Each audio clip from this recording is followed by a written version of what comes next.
नमस्कार दोस्तों, पीसीएस गुरुजी में आपका स्वागत है।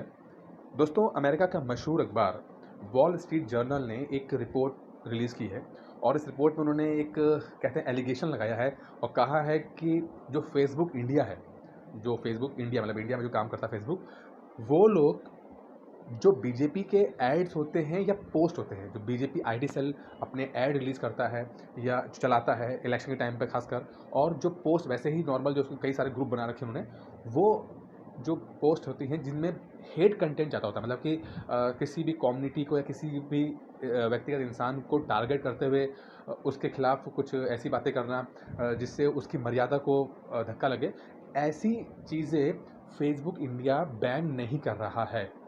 ये वॉल स्ट्रीट जर्नल ने कहा है, एलिगेशन लगाया है। अच्छा, अब ये जो एलिगेशन लगा है, तो उसके बाद ज़ाहिर है कि इंडियन पॉलिटिकल सिस्टम में ये तो हंगामा होना ही था। तुरंत ही कांग्रेस इस पे कूद गई और कांग्रेस के जो अध्यक्ष हैं, अध्यक्ष तो नहीं कहेंगे, पूर्व अध्यक्ष राहुल गांधी जी, उन्होंने इस बात को लेकर कहा है कि इस पे इंक्वायरी होनी चाहिए और इंक्वायरी में चीज़ें निकल के सामने आनी चाहिए, क्योंकि ये जो मैटर है ये काफ़ी गंभीर है। तो इससे काफ़ी दिक्कत हो सकती है, या जो इंडिया का जो सोशल फैब्रिक है वो ख़राब हो सकता है। तो इन्होंने ये डिमांड, कांग्रेस की डिमांड चल रही है कि फेसबुक इंडिया को पहले तो पूरा स्टाफ को डिसॉल्व किया जाए, जो खासकर टॉप मैनेजमेंट है उसको डिसॉल्व किया जाए और नया स्टाफ लाया जाए जो कि ये बात को सुनिश्चित करे कि ऐसी हरकतें ना हों कि सिर्फ बीजेपी के जो हेट कंटेंट है उसको चेक ना किया जाए और वो जो नॉर्मल चला रहा है उसको होता रहे। तो ये चीज़ नहीं होनी चाहिए, ठीक है। कांग्रेस ने तो एलिगेशन लगा दिया। इसके रिस्पांस में बीजेपी ने अपना एक रिस्पांस दिया है। बीजेपी ने कहा है कि देखिए ये सब फालतू की बातें हैं, ये ऐसा कुछ नहीं है और बीजेपी कभी भी इस तरह के चीज़ों को बढ़ावा नहीं देती है। और उनकी तरफ से जो आईटी मिनिस्टर हैं रविशंकर प्रसाद जी, उन्होंने इस बात को हैंडल किया, बोला कि कांग्रेस अपनी सिर्फ जो हार है, खींच है, उसको मिटाने के लिए सब काम कर रही है और बीजेपी कभी भी इन सब चीज़ों में, कोई चीज़ों में लिप्त नहीं है। ये बीजेपी का रिस्पॉन्स रहा है, ठीक है। अच्छा, अब बात करते हैं कि फेसबुक का रिस्पॉन्स क्या रहा है। फेसबुक ने क्या कहा, देखिए फेसबुक ने कहा कि देखिए हम एक ग्लोबल एक कंपनी है, हम लगभग सभी देशों में काम करते हैं और कुछ चीज़ों को लेकर हम बहुत ज़्यादा स्ट्रिक्ट रहते हैं, जिसमें सेक्सुअल कंटेंट हो गया या अब्यूज़ हो गया या हेट कंटेंट हो गया। तो इसके लिए तो हम बहुत ज़्यादा हम लोग सुनिश्चित करते हैं कि ये चीज़ें आगे वायरल ना हों और इस तरह के एड्स भी आगे ना जाएँ। तो फेसबुक ने तो पूरा बोला है कि हम अपनी तरफ से तो हम पूरे प्रिकॉशन रखते हैं कि चीज़ें ऐसी वायरल ना हों, और ऐसा कुछ नहीं है कि बीजेपी ने अगर कोई हेट कंटेंट चलाया है तो हमने उसे ब्लॉक तो नहीं किया, ये सब नहीं है।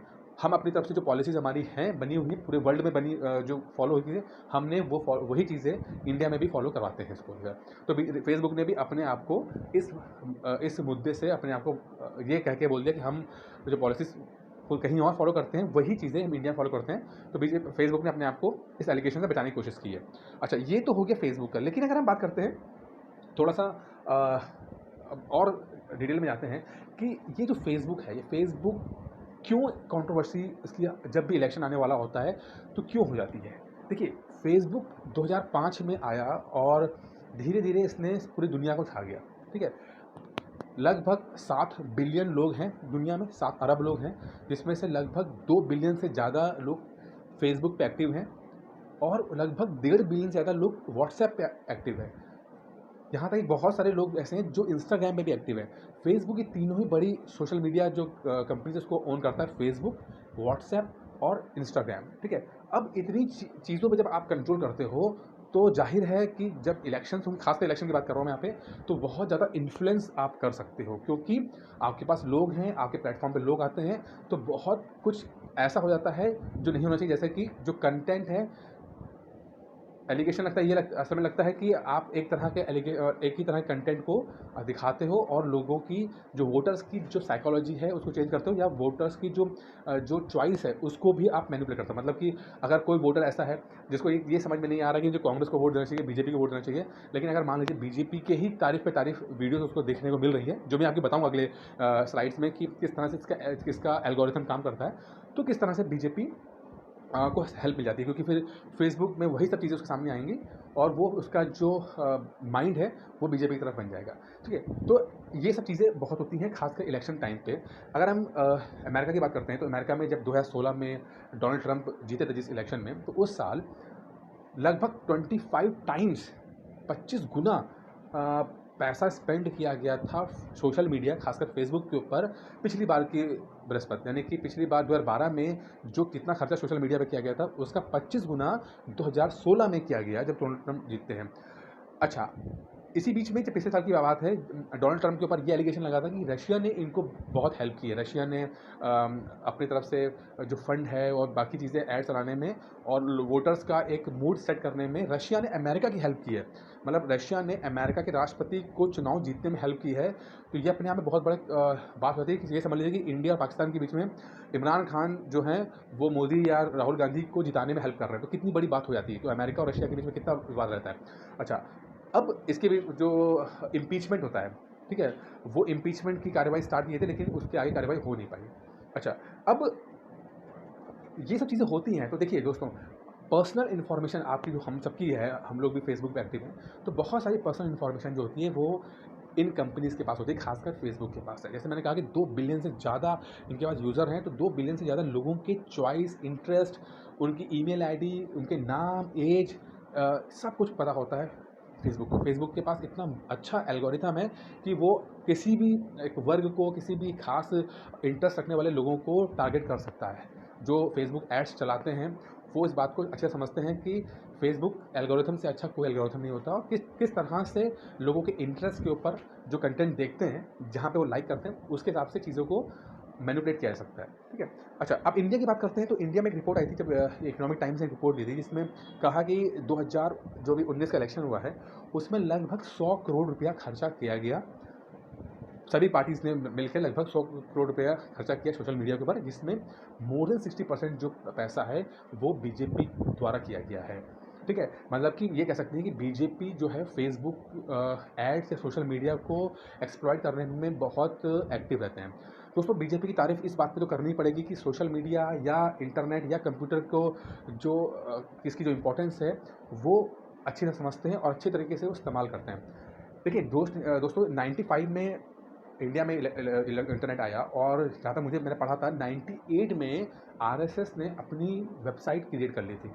जब तक किसी भी पॉलिटिकल पार्टी की वेबसाइट नहीं थी, 98 में वेबसाइट आरएसएस की हुआ करती थी। तो ये दिखाता है किस तरह से टेक्नोलॉजीज़ को वो यूज़ करते हैं। अगर आप याद करें 2019 के इलेक्शंस में मोदी जी ने 3D हेलोगन जो होते हैं उसमें भाषण दिया, और जो सोशल मीडिया को बहुत अच्छे तरीके से एक्सप्लॉइट किया, चाहे वो मीडिया कवरेज हो, चाहे वो इंटरनेट के ऊपर हो, हर तरह से उन्होंने अपनी चीज़ को इस्तेमाल किया है। और यही आज बीजेपी की ताकत है। यही बीजेपी की ताकत है, जो अच्छा बुरा वो हर तरह से चीज़ों को मैनिपुलेट कर ले जाते हैं। अगर हम इंडिया की बात करते हैं दोस्तों, लगभग 30 करोड़ से ज़्यादा इंडियंस जो हैं वो फेसबुक के ऊपर हैं। 30 करोड़ से ज़्यादा, मतलब 130 की आबादी में 30 करोड़ लोग जो हैं वो फेसबुक पे है। समझ जाइए कितना बड़ा तबका जो है वो फेसबुक पे है। सिर्फ बच्चों को हटा दे, 18 साल से नीचे वाले जो वोटर है, वो समझ जाइए कि मोर देन 50% वोटर जो है इंडिया का वो फेसबुक यूज़ करता है। और जब इतना बड़ी तादाद में फेसबुक यूज़ करेंगे तो यह फेसबुक एक बहुत बड़ा बैटल ग्राउंड बन जाता है। जो फेसबुक को अच्छे तरीके से समझ सकता है, एल्गोरिथम समझ सकता है, उसको ढंग से यूज़ कर सकता है, तो बहुत संभावना बन जाती है कि वो इलेक्शन भी जीत जाए। 2008 में यूएस का इलेक्शन जो हुआ था, तो उसमें बराक ओबामा ने बहुत अच्छे तरीके से सोशल मीडिया को इस्तेमाल किया था। तो यही कारण था कि बराक ओबामा जीते थे इलेक्शंस। ठीक है, चलिए आगे बढ़ते हैं। मैंने बात करते हैं फेसबुक का एल्गोरिथम क्या है। देखिए, एल्गोरिथम मतलब कि वो क्या प्रोग्रामिंग उन्होंने कर रखी है जिससे कि जो कंटेंट आपको आता है, जो आपका जो होम पेज है फेसबुक का, और उसमें आप कई बार देखते हो कि आपके दोस्तों ने कुछ लिखा या कुछ फ़ोटो शेयर की तो आपको दिख जाता है। लेकिन कभी कभी ऐसी चीज़ें भी आती हैं जो मतलब आपने उनको जानते नहीं हैं, या कोई ऐड आ जाता है ऐसा जो आपने कभी जिस कंपनी को कभी आपने फॉलो नहीं किया लेकिन उसका ऐड देखने को मिल जाता है। तो ये सब जो होते हैं वो फेसबुक एल्गोरिथम होता है। अब देखिए फेसबुक काम कैसे करता है। फेसबुक 2-4 चीज़ों पे काम करता है। देखिए, पहला कि जो आपका इंटरेस्ट है, मतलब कि आपने जो चीज़ देखी, आपने एक वीडियो देखा, अगर आपने कोई वीडियो देख लिया, ठीक है, उसमें आपने 1-2 मिनट आपने गुजार दिए, आपने उस वीडियो को लाइक कर दिया, ठीक है, उस वीडियो को शेयर कर दिया, या उस वीडियो के ऊपर कमेंट लिख दिया, ठीक है। कमेंट लिखना, लाइक करना, शेयर करना, तो ये तो बहुत ही मुश्किल काम हो गया।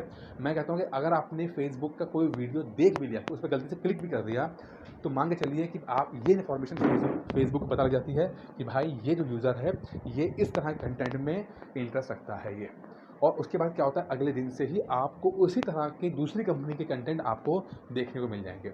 अगर आपको यकीन नहीं है तो आज ही अपना फेसबुक यूज़ कीजिएगा, और उस पर कोई भी ऐसी XYZ चीज़ जो है, जो आप अमूमन यूज़ नहीं करते हैं या सर्च नहीं करते हैं, उसको देखिएगा। आप देखेंगे कि उसी तरह के और कंपनीज़ के ऐड भी आपको देखने को मिल जाएँगे या उस तरह का कंटेंट आपको देखने को मिल जाएगा। ग्रुप वो आपको रिकमेंड करेंगे, उस तरह के ग्रुप रिकमेंड करेंगे जिस तरह का वीडियो आपने देखा है। लाइक कर देंगे, शेयर कर देंगे तो समझिए कि फिर तो बहुत ही ज़्यादा उनके पास इन्फॉर्मेशन पहुँच जाती है। यहाँ तक कि एक खबर है कि इतने ज़्यादा चीज़ें पता हैं फेसबुक को एडवर्टाइज़र को कि अगर मात्र 10 लाइक कर देता है, कोई एक्टिव यूज़र है, वो सिर्फ़ 10 चीज़ों को लाइक कर देता है। मतलब एक वीडियो को लाइक किया, फिर दूसरे वीडियो को, मतलब अगर सिर्फ़ वो 10 वीडियो को या 10 पिक को भी लाइक कर देता है, तो समझ जाइए कि आदमी जो एडवर्टाइज़र हैं, वो इतना समझ जाते हैं कि जितना साथ काम करने वाले लोग हैं, उससे ज़्यादा फेसबुक उस व्यक्ति के बारे में जान जाएगा।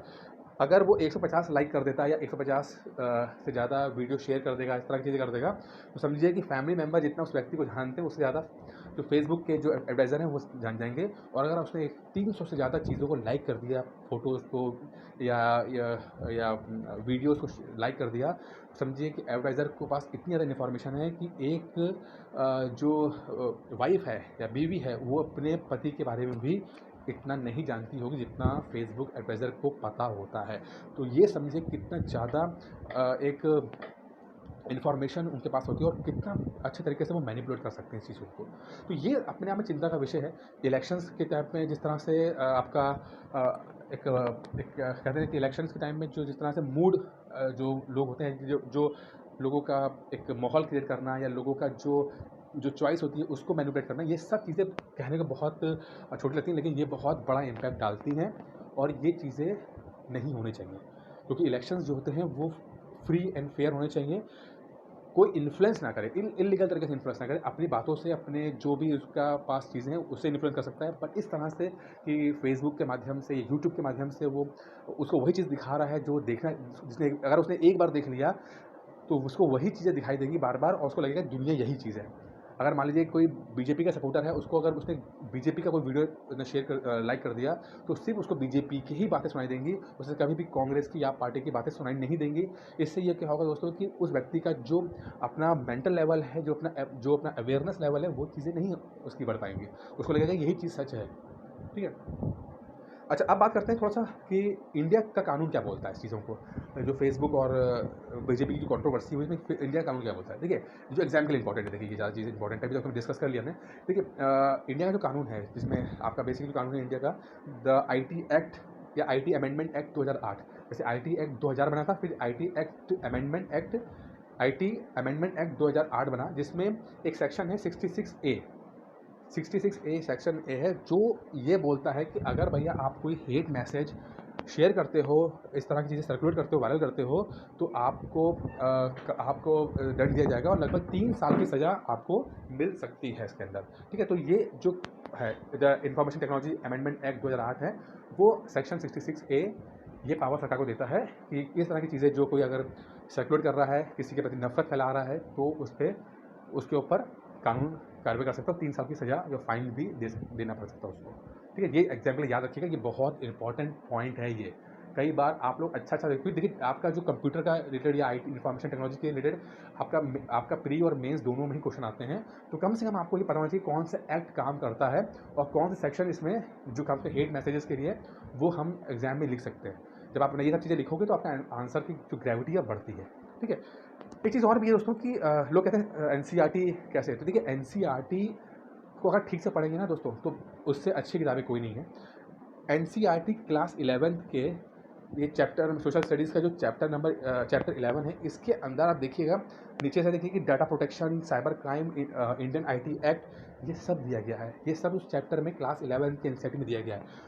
अगर आप ठीक से पढ़ रहे हैं, क्योंकि अभी देखिए हमने क्या पढ़ा कि हमने पढ़ा कि आईटी एक्ट पढ़ा इंडिया का, ठीक है, और आईटी एक्ट एनसीईआरटी में कवर किया गया। अगर दोनों को ढंग से कोरिलेट कर दिया जाए, दोनों को ढंग से जोड़ दिया जाए, तो अगर आप जो एनसीईआरटी पढ़ रहे हो उसको बहुत अच्छी तरीके से इस्तेमाल कर सकते हैं, आपकी आंसर्स की क्वालिटी बहुत सी बढ़ सकती है। और सबसे इंपॉर्टेंट है कि आप 50 तरह के जो मटेरियल होते हैं ना, वो आपको नहीं पढ़ना पड़ेगा और आप लिमिटेड मटेरियल के अंदर अपना आंसर की क्वालिटी अच्छे तरीके से लिख सकते हो। तो ये चीज़ें मैंने खासकर किया कि कोई भी टॉपिक जो करंट का टॉपिक है, वो हमारी एनसीईआरटी से कैसे जुड़ा हुआ है, इसलिए मैंने खासकर ये इस सेक्शन को मैंने इंट्रोड्यूस किया हुआ है। ठीक है? तो आप एनसीईआरटी से पढ़िएगा, अपने हिसाब से पढ़ सकते हैं तो बहुत अच्छी बात है, अन्यथा एक 6 महीने का एनसीईआरटी कोर्स हम आपको ऑलरेडी दे रहे हैं। वो आप ज्वाइन कर सकते हैं। 2021 की तैयारी आप करना चाहते हैं, अगर आप बिल्कुल जीरो लेवल में, बिल्कुल जीरो लेवल, कुछ नहीं पता आपको, तो फिर आप यहाँ शुरू कीजिए। एनसीईआरटी क्लास 6 से क्लास 12 तक एनसीईआरटी पढ़ाई जाएगी आपको, ठीक है। 6 महीने का कोर्स रहेगा, जिसके अंदर आपको हर दिन आपको वीडियो आएगा, साथ में एक पीडीएफ आएगी और आप एक टेस्ट आएगा, साथ में एक वीडियो कॉन्फ्रेंसिंग टेस्ट होता है। हफ्ते में 3 दिन आपको लाइव एक समय पर, जैसे मान लो 5 बजे 6 बजे आपको वीडियो कॉल की जाएगी और आपको डिस्कशन किया जाएगा उसके अंदर। पर्पज़ ये रहता है कि चीज़ें आपको याद करा सकें, ठीक है। इसकी जो फीस है बहुत नॉमिनल है, 2,999 है। 6 महीने की फीस है, एक ही बार पे करनी है आपको। और अगर आप इस पर इंटरेस्टेड है तो आप मुझे 8317040152 पर कॉल कर सकते हैं। दोस्तों बाकी वीडियो कैसा लगा जो बताइएगा। इस वीडियो में दोस्तों इतना ही था। धन्यवाद।